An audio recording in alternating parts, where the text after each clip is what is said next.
Disebutkan bahwa wahdat atau rahasia kemanunggalan merupakan hakikat Muhammad.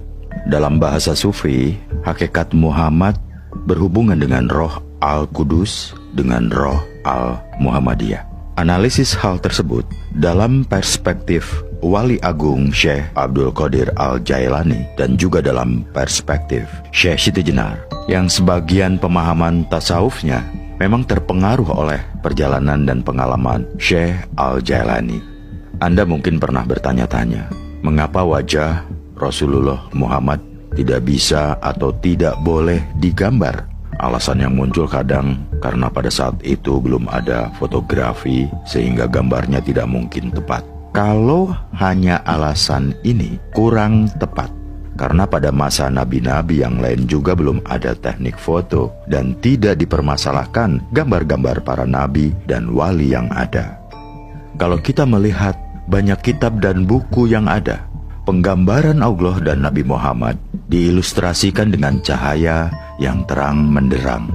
Inspirasi dari ilustrasi cahaya tersebut sebenarnya berasal dari Quran surat Al-Nur 35 tentang nur ilahi. Sementara Muhammad adalah personalisasi di dunia dari nur tersebut. Maka dalam hal sosok Muhammad yang harus lebih diperhatikan bukan person historisnya, akan tetapi esensinya dalam bentuk substansi nur Muhammad, cahaya pilihan dalam bentuk manusia yang terpuji atau sempurna.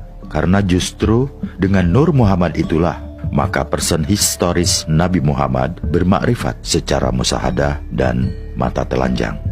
Dan dengan cahaya makrifat Nabi Muhammad, maka seluruh makhluk dapat mengenali dan melalui keutamaannya yang mengungguli seluruh makhluk, mereka memberikan pengakuan.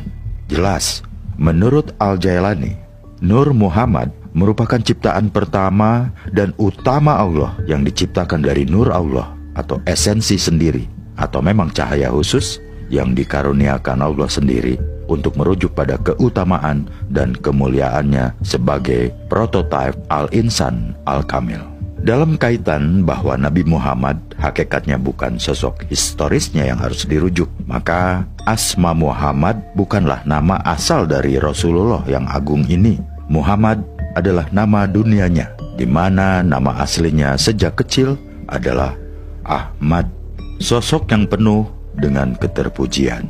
Sementara secara spiritual dan dalam posisinya terhadap Allah, Rasulullah mengemukakan tentang dirinya sendiri bahwa Ana Ahmadun bila mim, aku adalah Ahmad tanpa huruf mim. Artinya adalah bahwa dirinya tidak lain menyandang nama Ahad. Dia adalah pengejawantahan dari Yang Esa. Inilah yang juga disebut sebagai Roh Al-Quds, roh suci, untuk meneruskan penzahiran yang paling sempurna dalam peringkat alam lahut.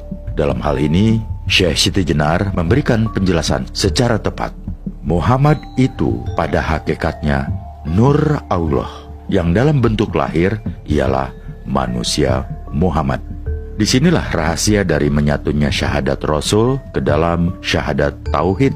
Dan inilah jawaban mengapa sejak Adam menghuni surga, di gerbangnya sudah terdapat tulisan syahadat Rasul ini. Ya, Nur Muhammad selalu menyertai roh dari semua jiwa yang akan dan pernah ada di alam semesta ini. Ini pula kunci rahasia mengapa semua nabi yang pernah ada memohon kepada Allah agar dijadikan sebagai umat Muhammad Shallallahu Alaihi Wasallam. Dalam hal inilah Syekh Siti Jenar, Sufi martir dari Jawa, selalu menyatakan bahwa Muhammad adalah jasadku.